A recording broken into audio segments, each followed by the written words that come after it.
सध्या दोन्ही राष्ट्रवादीच्या विलीनीकरणावरून अनेक तर्कवितर्क लढवले जात आहेत। मात्र विलीनीकरणाच्या मुद्द्यावर प्रत्यक्षात काय झालं होतं याची इनसाइड स्टोरी समोर आली आहे। राष्ट्रवादीच्या एका बड्या नेत्यानं या संदर्भातली इनसाइड स्टोरी सांगितली आहे। 2024 मध्ये नागपूर विधिमंडळ अधिवेशनात अजित पवारांनी जयंत पाटलांना सर्वात आधी एक छोटी चिठ्ठी पाठवली होती।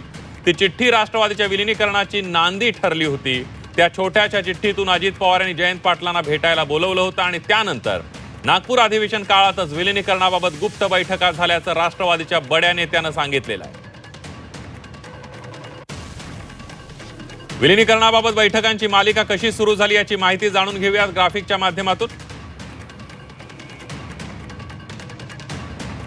2024 ला नागपूर अधिवेशनात दादांनी चिठ्ठी लिहिली होती आणि भेटायला या असं चिठ्ठीमध्ये जयंत पाटलांना अजितदादांनी लिहिलं होतं।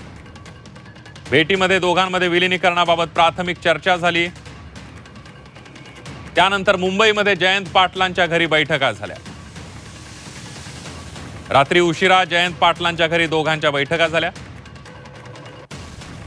अजित पवार जयंत पाटलांच्या अनेक गुप्त बैठका झालेल्या आहेत।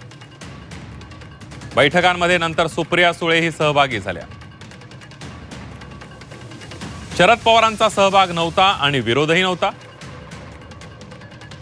माझ्या पक्षात मी सांगेन ते होईल असा अजितदादांचा दावा होता।